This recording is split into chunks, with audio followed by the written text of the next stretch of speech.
Good morning friend, कैसे आप लोग? सब अच्छे होंगे। सभी को मेरी तरफ से राम राम, राधे राधे। अगर आपको वीडियो पसंद आता है तो लाइक कर दीजिए, सब्सक्राइब कर दीजिए और अपने फ्रेंड को शेयर कर दिया कीजिए। और प्लीज़ प्लीज़ वैल्यूबल कमेंट दीजिए। जितने भी लोग देखते हो जो जेन्युइन हो, एटलीस्ट आप लोग कमेंट करो। दूसरे से कोई मतलब नहीं है, ठीक है? तो ये जो वीडियो रिगार्डिंग है, ये मार्च का हम लास्ट पार्ट करेंगे। जितना हो सकता है कर लेते हैं मार्च का इंपॉर्टेंट करंट अफेयर, ठीक है। अभी रिसेंटली मार्च में WPL खत्म हुआ है, वुमेन्स प्रीमियर लीग 2025। IPL के तर्ज पे ही वुमेन्स के लिए, गर्ल्स के लिए वुमेन्स प्रीमियर लीग 2025 स्टार्ट हुआ है। ये किसने जीता है? ये मुंबई इंडियंस। उनका ना ये सेकेंड विन था, ठीक है। ये थर्ड एडिशन था वुमेन्स प्रीमियर लीग का, जिसमें से मुंबई ने ये सेकंड टाइम दिया, किसको डिफीटेड टू दिल्ली कैपिटल। तीनों के तीनों एडिशन में दिल्ली फाइनल में पहुंचा है, फाइनल में हार गया है दिल्ली कैपिटल। और मुंबई इंडियंस का कैप्टन कौन थे? हरमनप्रीत कौर। फाइनल कहाँ पे हुआ था? ब्रेबॉर्न स्टेडियम मुंबई में। नंबर ऑफ टीम्स कितने खेलती है? 5। Player of the series net severe Brunt, Mumbai Indians से 523 रन बनाई। ऑरेंज कप जिसको बोलते हैं मोस्ट रन के लिए मिला है। मोस्ट विकेट पर्पल कप जिसको बोलते हैं एमिलियारकर, मुंबई को मिला है 18 विकेट, ठीक है। Player of the match Harmanpreet Kaur. Title sponsor कौन है? टाटा ग्रुप। और ऑफिशियल पार्टनर, टाइटल स्पॉन्सर मतलब इसको कौन होस्ट करता है, अवार्डेड करता है? तो आपको याद रखना है टाटा ग्रुप। और वैसे ऑफिशियल पार्टनर जिसका एड वेड अगर आते रहता है तो वो CET tyres, dream 11, Amul cool, ये सब का एड वगैरह आता रहता है, इसलिए ऑफिशियल है। आपको ये वाला टाटा ग्रुप रखना है, ठीक है। कौन सा एडिशन था, कहाँ हुआ था, कितना था, क्या, सब चीज आपको बता दिया, ठीक है। ये एक पहला हो गया। दूसरा, हॉकी इंडिया एनुअल अवार्ड 2024, मतलब 2024 का एनुअल अवार्ड था जो मार्च में 2025 में दिया गया है। सेंचुरी ऑफ इंडियन हॉकी बोलते हैं इसको, न्यू दिल्ली में दिया गया। गोल्डन जुबली ऑफ इंडिया से 1970 men's hockey world cup victory पे ये उसके उपलक्ष्य में दिया गया है, ठीक है। आप सुनिए किसको मिला hockey India. Balbir Singh award for player of the year man के लिए हरमनप्रीत सिंह हॉकी प्लेयर है, ये याद रखिएगा। Hockey India Balbir Singh award for player of the year women के लिए सविता पुनिया जी को मिला है, ये याद रखिएगा।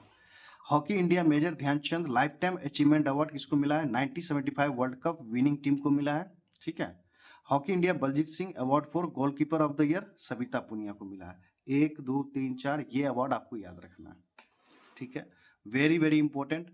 आरबीआई को एक अवार्ड दिया गया, आरबीआई ने विन किया है डिजिटल ट्रांसफॉर्मेशन अवार्ड 2025 फॉर प्रवाह एंड सारथी इनिशिएटिव। कौन सा एडिशन था ये digital transformation award? 12th addition था। कौन देता है? Given by London based central banking देता है, ठीक है। अब ये सारथी क्या था? जनवरी 2023 में लॉन्च किया गया था आरबीआई के द्वारा to digitise RBI internal work flow, जो आरबीआई के अंदर जो वर्क होता है उसको डिजिटाइज करने के लिए, मतलब ऑनलाइन करने के लिए। परवा मई 2024 में आया था, और जो 2024 में एग्जाम हुआ था उसमें इसके फुल फॉर्म भी पूछे गए थे। तो परवा के लिए आपको पूछेगा सिंपल सा एग्जाम में, अगर एसबीआई क्लर्क मेंस में पूछता है तो, कि आरबीआई को अभी रिसेंटली डिजिटल ट्रांसफॉर्मेशन अवार्ड दिया गया, तो कौन कौन सी इनिशिएटिव के लिए दिया गया है? तो सारथी और परवा दोनों के डेट याद रखिए, कम लॉन्च हुआ था। अब ये परवा क्या है? To submit regulatory application to the RBI. अगर आपको लाइसेंस लेना है बैंक का, एनबीएफसी का, स्मॉल बैंक, इस पे आपको आपको एप्लीकेशन डालना पड़ेगा, वही है परवा का full form. Platform for regulatory application validation and authorisation, ये याद रख लीजिएगा, ठीक है। चलिए अब आइए जीडीपी। मार्च का में अपडेट है। OECD organisation for economic co-operation and development, इसका हेडक्वार्टर ओईसीडी का याद रखिएगा पेरिस है, ठीक है। इसने इंडिया का जीडीपी रिवाइज कर दिया है फोरकास्ट टू 6.4% इन फाइनेंशियल 2025-26, जो अभी स्टार्ट हुआ है। फाइनेंशियल 2025-26 मतलब अप्रैल से स्टार्ट होगा, उसके लिए 6.4% रख दिया। प्रीवियस इसने बोला था 6.9, मतलब रिवाइज नहीं, इसको बोलते हैं कट्स कर दिया है, ठीक है। यहाँ पे लिख लो कट्स कर दिया है, क्योंकि पहले इसने 6.9% बोला था, अब जाके ये बोल रहा है कि फाइनेंशियल ईयर 2025-26 के लिए 6.4% रहेगा। मतलब कितना बेसिस पॉइंट कम हुआ है? 50 बेसिस पॉइंट कम इसने कर दिया है। और इसने फाइनेंशियल 2024-25 में कितना बोला है? 6.3%, जो अभी खत्म हुआ है उसके लिए इसने 6.3% बोला है। और इसके टाइम मशीन भी है फाइनेंशियल 2026-27, मतलब अगला साल के लिए इसने 6.6% बोला, इसमें भी इसने कटौती कर दिया है। प्रीवियस ईयर 6.8 बोला था, मतलब 20 बेसिस पॉइंट यहाँ पे कट किया है। ये आप एक जगह जीडीपी का लिस्ट जहाँ है वहां पे अगर अपडेट नहीं है तो उसको अपडेट कर लेना आप लोग, ठीक है। ओईसीडी का हो गया। चलिए और देखते हैं, ये है question.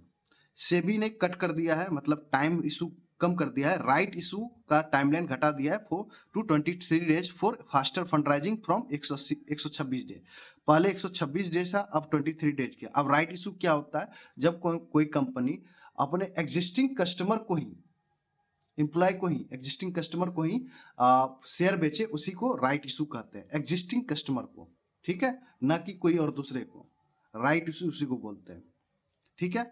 New rule effective from 7 अप्रैल 2025 से हो जाएगा, मींस आज 7 अप्रैल है तो आज से ये रूल इशू हो जाएगा। बस 23 डेज आपको याद रखना है, बस खत्म बात, और कुछ नहीं याद रखना है इसमें, ठीक है। ये क्वेश्चन मुझे लगता है बनेगा, पढ़ लेते हैं। सुनीता विलियम्स स्पेस जर्नी के बारे में, इसके साथ एक और लोग था, बुच विलमोरे, ठीक है, ये दोनों गए थे, ठीक है, नासा एस्ट्रोनॉट्स से। और जी ये they landed back on the earth, कौन से स्पेस एक्स से लैंड हुआ, ये वही क्वेश्चन पूछ सकता है। Space S dragon space craft से ये दोनों लैंड हुए थे अंतरिक्ष से जमीन पे, ठीक है, ये याद रखिएगा, वापस इससे आया था। रेस्क्यूड बाय अनदर एस्ट्रोनॉट, मतलब जब ये फंस गए थे तो कौन कौन सब लोग ने इसको रेस्क्यू किया था, उसके नाम निक हैग यूएसए का है, अलेक्जेंडर ग्रोबनोव रसिया से है। ये दोनों लोगों ने उन दोनों लोगों को रेस्क्यूड करा था, ठीक है। अब और पढ़ते डिटेल में। 4 member crew 9 left the international space station on March 18 2025, मतलब 4 मेंबर, दो तो ये लोग हो गए, दो लोग ऊपर में थे, ये दोनों ने लेफ्ट किया था, मतलब छोड़ दिया था international space station on March 18 2025। और बोथ इंडेड अप स्पेंडिंग, मतलब दोनों ने कितना टाइम इंटरनेशनल स्पेस स्टेशन में व्यतीत किया, मतलब खर्च किया टाइम अपना, 286 डेज इन स्पेस, ठीक है, ये भी याद रखिए कितना दिन, 286 डेज। अब सुनीता विलियम्स के बारे में थोड़ा सा रिकॉर्ड के बारे में जान लेते हैं, इसने क्या क्या कारनामा करा। Sunita Williams ji has completed 62 hours and 60 minutes of total spacewalk time by any woman, मतलब ये इस बार का नहीं, जितना बार भी ये स्पेस वॉक में गई है स्पेस में, और जितना बार वॉक किया वो बता रहे हैं कि इतना देर इसने जितने भी अपने लाइफ में स्पेस में गई उतना बार, ये टोटल मिला के 62 आवर्स एंड 6 मिनट का total space walking time by any woman, and fourth on NASA's all time list, मतलब ये फोर्थ नंबर की बनी है, ठीक है। कैरियर टोटल, अब देखो, अब कैरियर टोटल में कितने डेज ये, मतलब जितना दिन स्पेस में ये रही है वो टोटल, इस बार तो इसने 286 डेज रहा था, इस बार इसने टोटल अपने लाइफ स्पेन में 608 डेज इन स्पेस में व्यतीत किया है। आफ्टर पिगी विल्सन, सबसे ज्यादा पिगी विल्सन ने किया था 675 डेज, मतलब ये फर्स्ट हो गया, ये सेकेंड हो गया, ठीक है। और महिला में ये फर्स्ट है, ये याद रखिएगा, हर एक चीज को बारीकी से देखिएगा, कहीं से भी क्वेश्चन पूछ सकता है। अब आइए एक वर्ल्ड हैप्पीनेस रिपोर्ट इंडेक्स में हम बात करेंगे। इसमें देखिएगा, मतलब ये बेवकूफ़ी रिपोर्ट जो रिलीज करता है, पता नहीं इंडिया से इतना क्यों जलता है, आपको समझ आ जाएगा। वर्ल्ड हैप्पीनेस रिपोर्ट 2025 कौन सा एडिशन था, एडिशन भी याद रखिएगा, 13th edition, publish by university of Oxford and Gallup and United Nation sustainable development solution network, ये तीन लोगों मिलकर रिलीज करते हैं 13 एडिशन। टोटल कंट्री 147 लिया गया है। पहले तो हम एक नंबर पर बात करते हैं, सबसे ज्यादा खुश देश कौन है, फर्स्ट पे फिनलैंड है, कंसेक्यूटिव ईयर 8वां ईयर लगातार, मतलब ये लगातार 8 साल से ही खुश है, ठीक है, एक नंबर पे है। Second Denmark, third Iceland, fourth Sweden, fifth Netherland, ठीक है, ये याद रखिएगा। अब यूनाइटेड स्टेट 24 पर, मतलब यूनाइटेड स्टेट्स के लोग भी खुश नहीं है, वो तो होना था। इंडिया, देखो इंडिया 118 रैंक है, 2024 में कितना था, 126। अगर इसको टफ करना हो ना क्वेश्चन, ये पूछेगा कि 118 रैंक तो इस बार है, पिछले ईयर से इसने कितने कम हुए हैं, तो 8 रैंक कम हुआ है, मतलब बेनिफिट हुआ है। बट नीचे देखो, तुम्हारे दुश्मन देश पाकिस्तान 109 नंबर पे है, ये किस चीज में खुश है ये बताओ। आटा का दाम 250 रुपए केजी है, इस कारण से खुश है वहां पे। पेट्रोल का दाम लगभग 150 से ऊपर है वहां पे, इस कारण से खुश है। मुझे ये नहीं समझ आ रहा है कि ये भाई साहब इतना कैसे है। चाइना तो फिर भी ठीक है भाई, चाइना तो अपना रिपोर्ट ही नहीं रिलीज करता, इसके बारे में क्या ही कहे। चाइना 68 पे है, पाकिस्तान 109 पे है, और भारत उससे 9 रैंक ज्यादा है, क्या बात है। लास्ट कौन है, अफगानिस्तान है।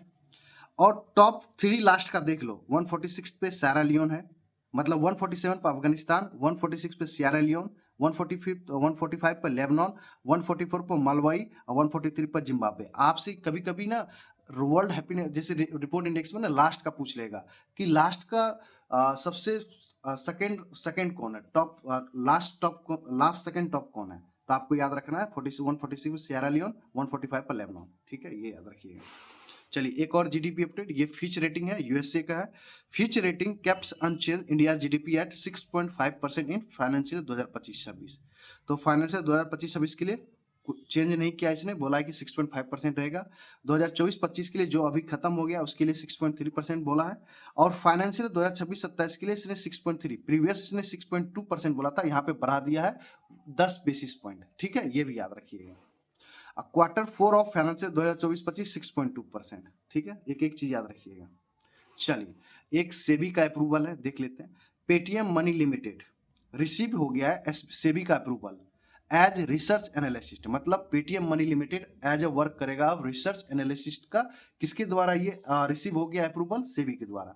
कि किसके अंतर्गत, सेबी रिसर्च एनालिस्ट रेगुलेशन 2024 के अंतर्गत ये आपको रिसर्च एनालिस्ट का इसको अप्रूवल मिला है। विच इनेबल्स द कंपनी, अब कंपनी क्या काम कर सकती है पेटीएम मनी लिमिटेड, ये मिलने के बाद इन्वेस्टमेंट रिसर्च करेगा, डेटा ड्रिवन एनालिसिस करेगा, expert insight for both retail and institutional investor, इसका काम होगा, ठीक है, ये याद रखिएगा। अब एडीबी का न्यूज है, पढ़ लेते हैं। ADB Asian develop bank launch किया है फ्रंटियर सीड। सिंपल सा याद रखना कि फ्रंटियर सीड किसने लॉन्च किया, एडीबी ने, to boost Pacific growth. Objective क्या होगा इसका, design to stimulate private sector growth and promote sustainable ocean related projects in Pacific region. जो भी पैसिफिक रीजन में ओशियन रिलेटेड प्रोजेक्ट्स होंगे उससे रिगार्डिंग ये लोन वगैरह देंगे, ठीक है। इनिशियल फंडिंग कितना होगा, $4 मिलियन, जिसमें से $2 मिलियन फ्रॉम एडीबी देगा, एडीबी खुद देगा, और $2 million from orca trust fund देगा, ठीक है। ऑर्का ये जैपनीज होगा, ठीक है, ये हमको लगता है जैपनीज होगा, ठीक है, ये होगा, ठीक है। इतना इनिशियल फंड $4 मिलियन का है, ये याद रखिएगा फ्रंटियर सीड। अब एक और ये जहां जहां फर्स्ट होता है वो इंपॉर्टेंट होता है। इंडिया का first PPP green waste processing plant in Indore MP, public private partnership green waste processing plant, कहाँ पे लोकेटेड है, बिचौली हापसी, इंदौर में एक जगह है वहां पे। डेवलप्ड अंडर स्वच्छ Bharat mission urban, area 55,000 square feet में है ये। प्राइवेट पार्टनर कौन है, एस्ट्रोनॉमिकल इंडस्ट्रीज प्राइवेट लिमिटेड, ठीक है। Indore generates 30 tons of green waste daily, ठीक है। आईएमसी अर्न्स 3,000 पर टन रुपए इन डेली। अब आईएमसी क्या करता है, ये खरीदता है, ठीक है, ध्यान दीजिएगा। IMC earns 3,000 rupee per tonne in royalty Indore municipal corporation. Indore municipal corporation क्या करता है कि रॉयल्टी लेता है पर टन पे 3,000 रुपी, ठीक है, ये याद रखिएगा।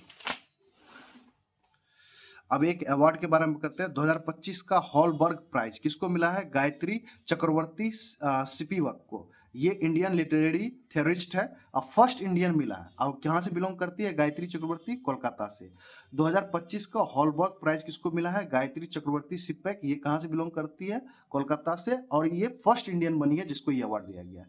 कौन देता है, university of Bergen Norway, awarded by crown prince Haakon of Norway. Prize money कितना है, $5,40,000, मतलब 4.6 करोड़ रुपए, ठीक है। और ये गायत्री चक्रवर्ती को अपने इंडिया में और कौन कौन अवार्ड मिल चुका है, पद्म विभूषण 2013 में मिल चुका है, काइटो प्राइज जापान के द्वारा देता है 2012 में मिल चुका है, ठीक है, ये याद रखिएगा। अब ये एक अपॉइंटमेंट है, तगड़ा अपॉइंटमेंट है। New president of international Olympic committee, 10th president of IC कौन बनी है, Christie Coventry, becomes first female and African है। कहां से ये बिलोंग करती है, जिम्बाब्वे से। और ये किस चीज से रिलेटेड है, स्विमर से, ठीक है, ये भी याद रखिए। कभी कभी ना इसके बारे में आपसे पूछेगा ये कौन खेल से, मतलब कौन चीज में ये महारत थी, स्विमर। कितने साल के लिए, 4 ईयर। किसको रिप्लेस करेंगे, थॉमस बाक को। अब इसके बारे में पढ़िए थोड़ा सा, क्रिस्टी कोवेंट्री के बारे में। ये 5 टाइम ओलंपियन है, 7 मेडल जीता है 5 ओलंपिक में, ठीक है। इसने 2 गोल्ड मेडल जीता है, 4 सिल्वर 1 ब्रोंज। सी 1 गोल्ड, ये जो 2 गोल्ड जीता है कहाँ कहाँ पे, 2004 एथेंस ओलंपिक में, 2008 बीजिंग ओलंपिक गेम्स में ये जीती है स्विमिंग में ठीक है। अब ये इसको कहाँ पे दिया गया, ये मतलब बनी कहाँ पे, कौन से मीटिंग के दौरान इसको घोषित किया गया था। To elect a new president of the international Olympic committee was held during the 144th IOC session held in Costa Navarino Greece on 20 March 2025 को हुआ था वहां पे। और इंटरनेशनल ओलंपिक कमेटी का हेडक्वार्टर कहाँ है? Lausanne, Switzerland. ये भी याद रखिएगा, स्टैटिक फैक्ट्स सारी चीज मैंने आपको बता रखा हूँ, ठीक है। अब आइए थोड़ा सा, एक मिशन है, स्कीम है, कैबिनेट ने अप्रूव कर दिया है रिवाइज्ड राष्ट्रीय गोकुल मिशन, आरजीएम को रिवाइज्ड गोकुल राष्ट्रीय गोकुल मिशन में रिवाइज किया गया है। रिवाइज करने के बाद सरकार कितना और खर्च करेगी? 3400 करोड़ रुपए allocation to boost growth in the livestock sector. अब ये कौन सा स्कीम है? सेंट्रल सेक्टर स्कीम, ठीक है। तो 100% जहां पे सेक्टर लग जाए, सेंट्रल सेक्टर स्कीम मतलब 100% गवर्नमेंट और सेंट्रली स्पॉन्सर्ड स्कीम तो उसमें सेंट्रल और स्टेट दोनों होते हैं, ठीक है। एडिशनल आउटले 1000 करोड़, टोटल हो जाएगा 3400 करोड़, ठीक है। मतलब 3400 करोड़ टोटल है खर्चा राष्ट्रीय गूगल मिशन का। बट इस बार जो ये रिवाइज किया गया था इसमें एडिशनल आउटले कितना हो गया? 1000 करोड़। तो टोटल है 3400 करोड़ और एडिशनल हो गया 1000 करोड़, मतलब 2400 करोड़ पहले से था खर्चा। बट अब ये जो रिवाइज किया गया तो इसमें 1000 एक्स्ट्रा हो गया। अब फ्रॉम 2021-22 से 2025-26 तक चलेगा ये। अब इसी को रिवाइज किया तो कुछ ना कुछ ऐड हुआ होगा। 2 new activities add, one time assistant of 35% of capital cost of the, ये सब पढ़ने की जरूरत नहीं है, ये सब फालतू की चीजें हैं। बस आपको बस याद रखना है कि स्कीम्स क्या थी, कितना है, क्या नहीं है, बस ये पढ़ना जरूरी है। ये स्कीम बढ़िया है। विज्ञान धारा scheme, boosting India scientific research and innovation, launch eight 16 जनवरी 2025। नया है, फ्रेश है ये। Ministry of science and technology, किसके अंतर्गत ये वर्क करेगी? Ministry of science and technology. कितना टोटल आउटले है? 10,579.84 करोड़, 10,579.8 करोड़। पीरियड कितना रहेगा? 2021-22 से लेकर 2025-26। अब 2021-22 से मैंने बोला कि ये न्यू है और यहाँ भी लिखा हुआ है पीरियड 2021-22 से 2025-26। कोई देखो, सबसे बड़ी बात है कोई कोई स्कीम पहले से चलती रहती है। अब विज्ञान धारा स्कीम्स को क्यों 2021-22 कर रहा है, अब समझ में आएगा नीचे, ऐसे क्वेश्चन पूछता है। देखो, merger of 3 existing umbrella scheme, ये 3 स्कीम को ना इसमें मर्ज करके ये नया बनाया गया है। तो ये 3 स्कीम तो पहले से चल रहा है, इसीलिए 2021-22 टू 2025-26 हो गया है, ठीक है। तो देखो, अब ये स्कीम का नाम याद रखना पड़ेगा। Science and technology institutional and human capacity building, research and development, innovation technology development development, मतलब 3 स्कीम को इसमें ऐड करके नया विज्ञान धारा स्कीम नाम से बनाया गया है, ठीक है। यही याद करना पड़ेगा आपको, इसलिए मैंने बोला, ठीक है।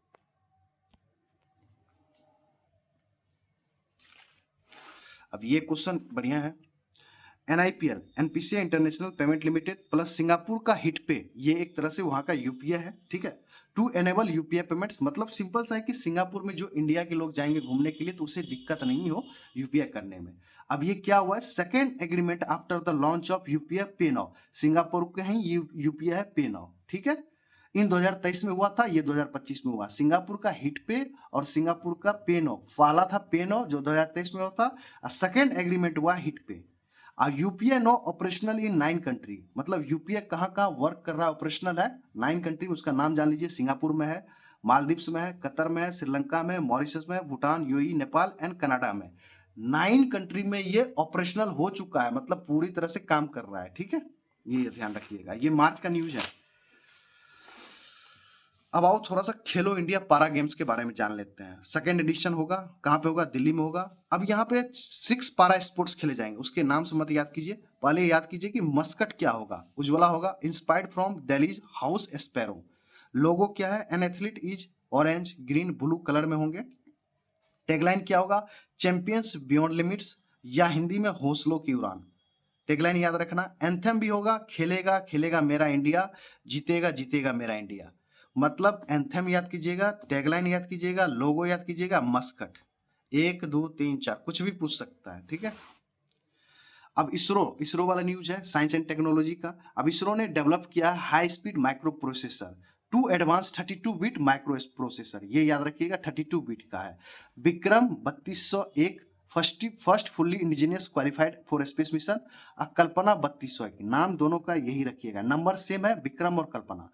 किसके कोलैबोरेशन में लॉन्च किया है? Semiconductor laboratory in Chandigarh. Vikram 3201 का काम क्या हुआ? Successfully tested PSLV 66। किससे लॉन्च किया गया? विक्रम 3201 को सक्सेसफुली टेस्टेड किस मिशन से किया गया? PSLV C60। ऐसे भी क्वेश्चन पूछता है, ठीक है, ये भी याद रखिएगा। Got it? ठीक है, आगे और देखते हैं। अब आरबीआई ने यहाँ पे कुछ एटीएम इंटरचेंज फीस भी बढ़ाया है। आरबीआई इंक्रीज कर दिया है एटीएम इंटरचेंज फीस बाय 2 रुपये इफेक्टिव फ्रॉम 1 मई 2025। अभी नहीं, 1 मई 2025 से होगा। Raising charges to for financial transaction, मतलब आप पैसे निकालते हैं वो सब चीज करने के लिए। 1 for non financial like balance inquiry करना, मिनी स्टेटमेंट, मतलब 1 रुपया बढ़ाया। तो RBI previously revise interchange fees June 2021 में किया था। अब देखिए इंक्रीज जो 2 रुपए हुआ है कितना, पहले था 17 रुपए बढ़ के 19 रुपए हो गया फॉर फाइनेंशियल ट्रांजेक्शन, और इंक्रीज फ्रॉम 6 रुपए से 7 रुपए फॉर नॉन फाइनेंशियल ट्रांजेक्शन। मतलब आप समझिए ये इंटरचेंज फीस है क्या, ये आपको पे नहीं करना है।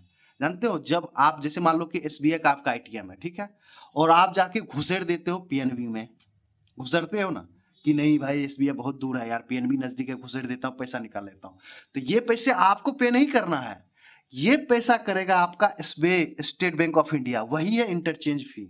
बहुत लोग को लगता होगा कि ये कुछ हमारा ही काट लेगा, ये एसबीआई पे करेगा आपको पीएनबी। अगर आपका पीएनबी के अकाउंट है और एटीएम है और आप जाके एसबीआई में घुसेड़ दिए हैं, तो ये पीएनबी पे करेगा उसको, एसबीआई को, यही चीज बात हो रहा है, ठीक है। 2 रुपए से बढ़ाया गया 1 रुपए से नॉन फाइनेंशियल ट्रांजेक्शन के लिए। तो रियल वैल्यू में 17 रुपए से बढ़ के 19 रुपए हो गया फॉर फाइनेंशियल ट्रांजेक्शन, और इंक्रीज फ्रॉम 6 रुपए से हो गया है 7 रुपए for non financial transaction. Simple सा समझिएगा, ओके, गॉट इट। अब आइए थोड़ा सा, ये ईस्टर्न कोस्ट रेलवे जोन है, becomes first railway zone in India to load 250 million tonne originating freight in financial 2024-25। मतलब फाइनेंशियल 2025 में इसने 225 मिलियन टन फ्राइट मतलब माल ढुलाई किया है, 250 million. This is the second consecutive year to cross 250 million ton marks, और 6वां कंसेक्यूटिव ईयर हुआ है, 6th consecutive year to cross 200 million ton mark. Eastern coast railway zone कहाँ का है, उड़ीसा हेडक्वार्टर है इसका, ठीक है, ये याद रखिएगा। अब ये एक बड़ा अवार्ड है, भले ही एसबीआई क्लर्क मेंस में नहीं आए, बट मुझे लगता है कि आरआरबी पीओ वगैरह में आ सकता है। 59th ज्ञानपीठ अवार्ड 2024 का है ये, विनोद कुमार शुक्ला जी को मिला है, हिंदी पोएट एंड राइटर है, और ये कहाँ से बिलोंग करते हैं, छत्तीसगढ़ से। First from Chhattisgarh and 12th Hindi writer है, याद रखिएगा, हर एक भाषा में मिलता है, बट हिंदी राइटर में जो ये है 12वां हिंदी राइटर बना है, और ये छत्तीसगढ़ का पहला है, ठीक है। अब विनोद कुमार शुक्ला जी को साहित्य अकेडमी अवार्ड 1999 में मिला था, और 58th ज्ञानपीठ अवार्ड किसको मिला था, जगत गुरु राम ब्रह्मचारी जी और गुलजार जी को उर्दू के लिए, और जगत गुरु ब्रह्मचारी को संस्कृत के लिए। प्राइज मनी याद रखिएगा कितना है, 11 लाख। ज्ञानपीठ अवार्ड में 11 लाख दिया जाता है, ठीक है। ये स्टैटिक्स है, नहीं पढ़ना है हमें, कोई बात नहीं। और ये भी याद रखिए, ज्ञानपीठ सिलेक्शन कमेटी चेयरमैन प्रतिभा राय, मतलब ये अवार्ड देने के लिए किसने मतलब कमेटी बनाया था, जो सिलेक्ट किया था, उसका नाम है प्रतिभा राय। कभी कभी ऐसे क्वेश्चन भी पूछ लेते हैं। एक याद रखिएगा, पर्पल फेस्ट 2025 हुआ था, 3rd एडिशन है, ये दिव्यांग पर्सन के लिए मनाया जाता है, कहाँ पे, राष्ट्रपति भवन में हुआ था, ठीक है। अब ministry of social justice empowerment के द्वारा, ठीक है, ये याद रखिएगा। फाइनेंस सेक्रेटरी कौन बन गए हमारे, अजय सेठ जी बन गए हैं, 21st फाइनेंस सेक्रेटरी बन गया, और इसके पास एक दूसरा पोस्ट भी है जो पहले से सर्विंग है, रेवेन्यू सेक्रेटरी भी है, ठीक है, ये याद रखिएगा। और जो री इलेक्टेड हुए president of national new development bank, जिसको हम लोग ब्रिक्स बैंक बोलते हैं, डिल्मा वाना रोसेफ, 6 जुलाई 2023 तक रहेगा, 30 तक रहेगा, 2030 तक रहेगा। पहले से ही था, फिर से री इलेक्ट हो गई है। The former president of Brazil है ये ब्राजील की प्रेसिडेंट हो चुकी है, कितने नंबर की, 36th प्रेसिडेंट ऑफ ब्राजील रह चुकी थी ये, ठीक है। और first time president of NDB कब बनी थी, मार्च 2023 में। एनडीबी स्टेब्लिश हुआ जुलाई 2015, हेडक्वार्टर संघाई चाइना, ये याद रखिएगा, ओके। ये मैंने आपको ऑलरेडी पीडीएफ प्रोवाइड किया था, priority sector lending PSL notes change हो गए, पूरे के पूरे याद करना है, 1 पेज में है, 2 पेज में है, 3 पेज में है, 3 पेज में पूरे के पूरे हैं, आपको याद करना पड़ेगा। अब देखो एचडीएफसी बैंक ने एक लॉन्च किया है, क्या, embassy fixed deposit, embassy FD, और या उसका नाम है डिप्लोमेट एफडी स्कीम। मतलब ये सिंपल सा है कि जो फॉरेन के मिनिस्ट्री सब वगैरह है ना, जो वहाँ के आप कह सकते हो कि डिप्लोमेट्स जो इंडिया में रहते हैं फॉरेन कंट्री के, उसके लिए एफडी है। मिनिमम डिपॉजिट कितना, $5000, ठीक है, ये याद रखिएगा। बंधन बैंक और इंडियन एयरफोर्स के बीच एक एग्रीमेंट हुआ to sign an MoU for Shaurya salary account. Simple सा याद रखना है कि सोरिया सैलरी अकाउंट किसने लॉन्च किया है? तो बंधन बैंक फॉर किसके लिए? इंडियन एयरफोर्स के लिए। A zero balance corporate salary account tailored for Indian air force personnel veterans and family. इतना याद रखिएगा, ठीक है।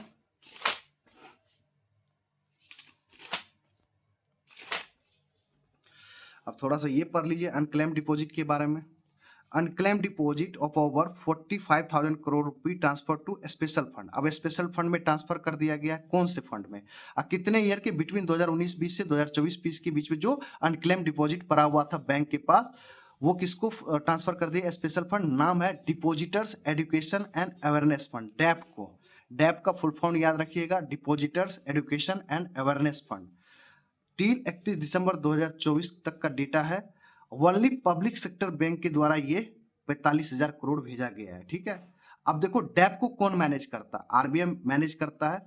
कब लाया था ये स्कीम को? 2024 में। डैप स्कीम 2014 में लेके आया था, 24 बोल रहा, सॉरी, 2014 में। डिफिनेशन सुन लीजिए अनक्लेम डिपॉजिट का। Refers to the balance in any account that remain inactive for 10 years, मतलब बैलेंस पड़ा हुआ है और इनएक्टिव है अकाउंट 10 ईयर से, तो उसको बोलते हैं दैट इज नॉट क्लेम, और क्लेम भी नहीं किया गया तो उसी को बोलते हैं अनक्लेम डिपॉजिट। 10 ईयर याद रखिएगा।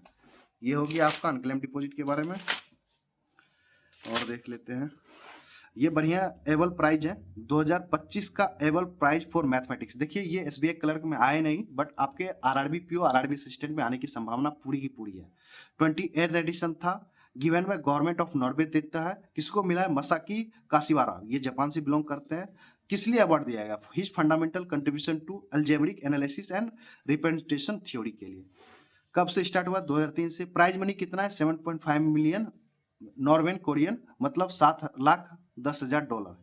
और लास्ट विनर 2024 का कौन था? माइकल पेरी, ये फ्रांस से बिलोंग करते हैं, ठीक है, ये याद रखिए। खत्म हो गया, खत्म हो गया, खत्म हो गया, खत्म हो गया। मार्च पूरी की पूरी खत्म। लास्ट पार्ट था, मीन्स पार्ट 3 था, लास्ट पार्ट था, खत्म हो गया। मैंने इंपॉर्टेंट करवा दिया। आपको लाइक करना है, शेयर करना है और वैल्यूएबल कमेंट्स करना है। अच्छा लगे तो बताना। देखो लोग आके लाइव में मुझे बहुत गंदी गंदी गाली भी देता है आजकल, ठीक है, बट मैं आजकल थोड़ा बहुत नहीं बोलने का मन करता है। और उसके बाद मेरे कंटेंट लोग कुछ बोलते हैं कि तुम्हारे कंटेंट से नहीं आता। देखो मैं किसी को जोर जबरदस्ती करके नहीं बुला रहा हूँ। सबसे पहली बात, अगर आपको पसंद आ रहा है, करंट अफेयर आ रहा है एग्जाम में, तो करो। आप ही लोग मेरा एसेट हो, जो कि आपको बताना है कि हाँ आता है, करंट अफेयर बन रहा है, वो आप पे डिपेंड करता है। और नहीं तो आप मेरे से क्यों क्यों देखना है? जाओ दूसरी जगह करो, किसी को कोई फर्क नहीं पड़ रहा है, ठीक है। Thank you very much, good luck.